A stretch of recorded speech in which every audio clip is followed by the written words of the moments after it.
192.168.1.1.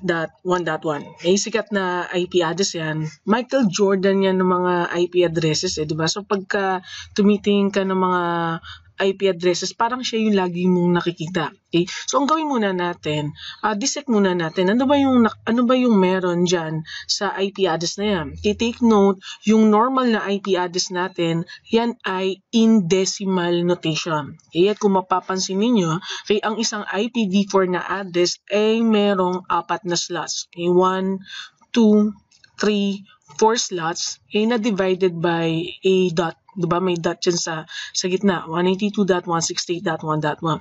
Kaya ganito, bawat isang slot dyan sa IPv4 address natin, ba yan ay in decimal notation, hindi ba? Pero bawat isang slot na yan ay equal to 8 bits in binary. Okay? So pag sinabing binary, kaya yan ay 2 raised to x, di ba? 2 raised to x equals to something, 2y. Okay? So ang binary siya ay base 2. Okay? Base 2 daw siya. Okay? So pag sinabing base 2 dito sa formula na binigay ko sa inyo, yung 2 dito, ito yung base. Obviously, yung x, yan yung exponent. Kay y, yan yung value in decimal. Okay, so ganito ang mga binary values natin, dalawa lang naman yan. It's either 1 or 0. Okay? Since ang objective natin kapag tayo ay nag-aaral ng IP addressing, hindi ba? Malaman natin yung IPv4 address na yan. Okay? At yung pinaka laman niya, di ba, bawat isang slot, since yan ay 8 bits, ang kailangan nating matutunan, paano ba yung conversion nung 8 bits in binary. Okay? So, pag sinabi kong 8 bits in binary, so yan ay 1, 2, 3, 4, 5, 6, 7, 8 bits. Ba? Sabi ko, yan ay binary base 2. Okay? Ibig sabihin na itong mga binary values na to, yan ay value from this equation. Okay? So, ang mga values niya mula sa kanan, yan ay 2 raised to an exponent. Okay? Pagka ang computer siya ay nagbibilang, palagi siya nag-umpisa sa 0. So, ito ay 2 raised to 0. Okay? So, nag-i-increase yung exponent natin hanggang sa pumupunta tayo pa kaliwa. Diba? So, yan ay 2 raised to 0.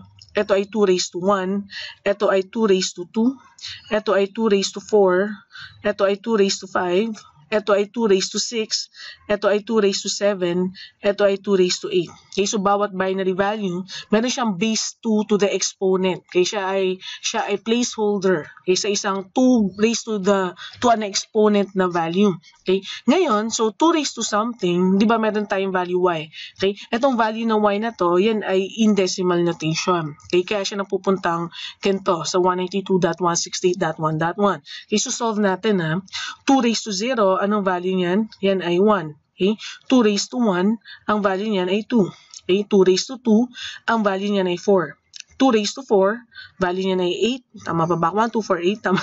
2 raised to 5, ito ay 16. 2 raised to 6, ito ay 32. 2 raised to 7, yan ay 64. And 2 raised to 8, 128. Kung gusto mong maging magaling ka sa IP addressing, kailangan memorize mo lahat yung mga values na yan. Kaya yung nasa ilalim and yung corresponding to base 2 exponent nila na values and yung placeholder nila na binary. Okay, kaya lang kasi ganito kung titignan natin yung mga binary values na yan, parang nakakahilo. Diba? Daming number Okay? So kaya, pag ako nagtuturo ng IP addressing, as we go along, magsasubnetting tayo, mag-IP addressing tayo, medyo nakakahilo kung etong process na to yung kailangan mong i-memorize. Kaya, kapag nagtuturo ako ng IP addressing, ang ginagamit ko ay ito. Okay? Yun, yung kamay. Finger subnetting. Okay? So, ano yung meron dyan sa finger subnetting na yan? Kaya ganito bawat isang daliri mo sa kamay, okay, meron siyang corresponding binary value. Imagine mo na lang. Okay? Di kasama yung thumb mo. Di ba? Ang kailangan lang natin yung 8 bits. Diba?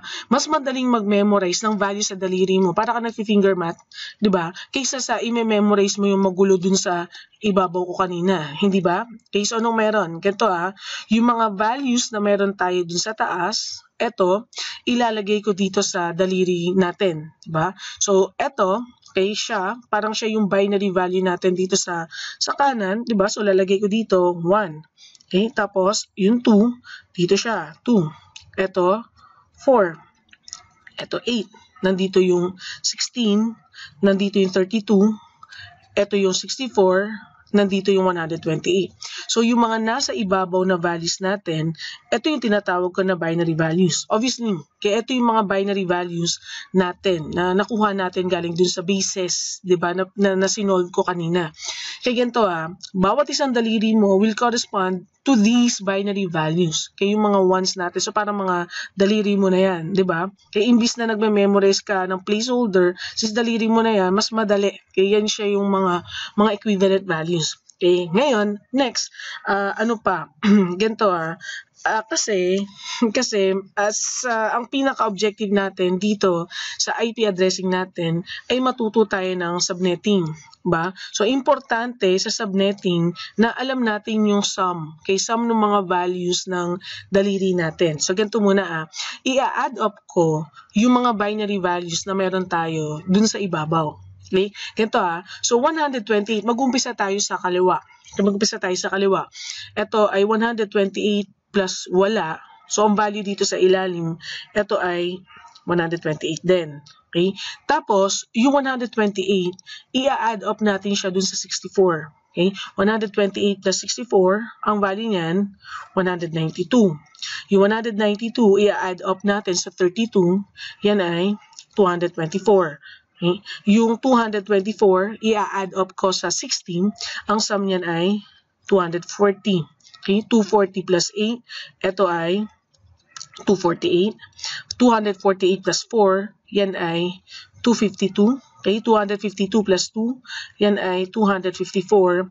254 plus 1, yan ay 255. Okay? At yung mga values natin dun sa ilalim ng daliri natin, ang tawag ko dyan yung mga binary sum natin. Okay? Sum ng values na nandun sa ibabaw. Okay? So sa ngayon, hindi pa nagkakaroon ng sense sa inyo yung mga values na yan, pero ay, basta, ginagaranti kayo, ayun, I guarantee you na magiging makabuluhan at very useful sa inyo itong mga daliri values na binigay ko sa inyo. So, ang gusto ko mangyari muna ganito. Okay? Gusto ko, kumuha ka ng lapis, ballpen. Tama, papel at ballpen. Tapos, pakikopya mo ito. Pakitrace mo yung daliri mo dyan. Okay? Tapos, pakikopya mo itong mga binary values na to. Kasi, yan ay gagamitin natin as we go along dito sa discussion, dito sa subnetting course natin. So, gagamitin natin yan. And I expect na bago tayo matapos, sana bago tayo matapos ng course natin, yung buong subnetting course natin, halos memorize nyo na lahat ng mga binary values na yan. Kasi kailangan nyo yan. Okay? Kung ikaw ay magti-take up ng CCNA exam. Okay? So, ganito gagawin natin ipopost ko yung video. Pakipost nyo muna yung video. Kuha ka ng ballpen, kuha ka ng papel. Okay? Pakikopya mo lahat ng nakikita mo dito sa screen. Kasi gagamitin natin yan. Okay? Sige. Pakipost muna yung video. Pakikopya.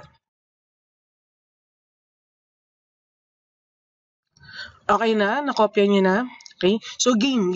So, anong meron? Paano ba natin mamememorize itong mga binary values na binigay ko sa inyo? Okay? So, tingnan natin ang tawag ko kasi dito, kung mapapansin niyo dito sa mga daliri, syempre, hatiin natin siya sa dalawa, di ba? Yung mga binary values ko dito sa kanan and yung mga binary values ko dito sa ibabaw. Okay? Ano yung magiging technique mo para ma-memorize mo yung mga binary values muna? Mamaya na yung sum. Okay? Yung binary values muna. So, ito ang tawag ko talaga dito sa mga values ng daliri ko sa kanan, ito yung mga USB values ko yung mga nasa kaliwa, ito yung mga iPad values ko.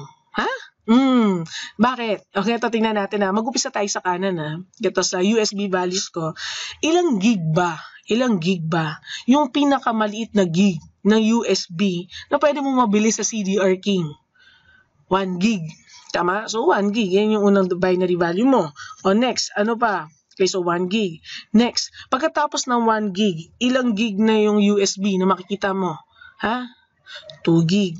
Tama? O next, pagkatapos ng 2 gig, may 3 gig ba na USB? Wala. 4 gig. Diba? Next, pagkatapos ng 4 gig, may 5 gig ba na USB? Wala. 8 gig, 'di ba? So yan yung 1 gig, 2 gig, 4 gig, 8 gig na USB na mabibili mo sa CDR King. At least yan memorize mo, 'di ba? So okay tayo dito sa USB values. Tandaan niyo lang na kapag kinukuha niyo yung mga value, nandun tayo nag-umpisa sa pinakakanang na daliri mo, sa pinky finger mo sa right hand mo. Kaya nag-umpisa yan sa 1. Bakit 1? Kasi siya yung pinakamaliit na daliri. Okay, next. O dito naman tayo sa iPad values ko. Mag-umpisa tayo sa hintuturo. Ayan, hintuturo. Game iPad. Ilang gig yung pinakamababang gig ng iPad na pwede mo mabili? Ha? 16 gig na iPad. Kaya pag sa 16 gig, ilang gig na iPad na? Pwede mo na iPhone. Pwede rin. iPad, iPhone. Diba? Ilang gig. O kaya kahit mga cellphone. Diba? No? Mga cellphone gigs. Kaya anyway, 16 gig. Pagkatapos ng 16 gig, ilang gig? 32 gig. Diba? Pagkatapos ng 32 gig, ilang gig na ng iPad yung pwede mo mabili? 64 gig. Okay, and lastly, meron ako nabasa sa internet noong nakaraan, release daw ng 128 gig na iPad yung Apple. O, di ba? So, meron tayo 128 gig na iPad. Dito sa Pilipinas, wala. Kasi, hanggang 16 gig lang naman yung mga pinagbibili natin. Pero sa ibang bansa, kulang sa kanila yung 64 gig. So, 128 gig. Actually, ako yung ginagamit ko na iPad. Kulang sa akin yung 32 gig ko. Kasi, ang dami kong, yung ano ko pa lang, yung mga, ano tayo doon, yung, ewan ko yung Chico and Delamar, nag-auto-download, dinuubos niya yung anyway, podcast, ayun. Inuubos niya yung memory ng iPad ko. Anyway, so yun. So tingnan nyo, so ito ay 16 gig, 32 gig, 64 gig, 128 gig. So yan yung mga iPad values natin. So tandaan mo, iPad values ka sa kaliwa, USB values ka sa kanan, o palagi nag-uumpisa yung mas mababang value dun sa may pinaka right side, di ba? Sa daliri mo sa kanan, yung hinliliit mo dun sa may kamay mo sa kaliwa, kaya yung hintuturo mo, siya yung pinaka kanan, di ba? So yun siya yung maliliit na values. Okay, so yan yung mga values natin sa ibabaw. Okay, next, paano naman natin tatandaan yung mga binary sum? Diba? So, kailangan din medyo ma-memorize mo to.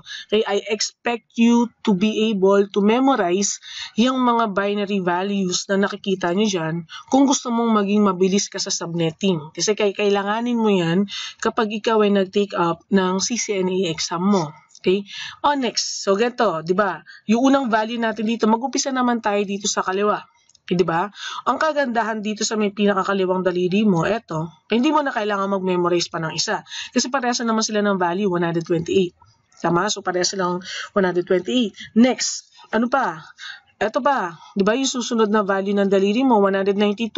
Sikat na IP address yan, di ba? Kay Michael Jordan ng mga IP addresses siya, 192. So, dapat memorize mo, 192 ka dito sa, ano ba dito, ring finger mo.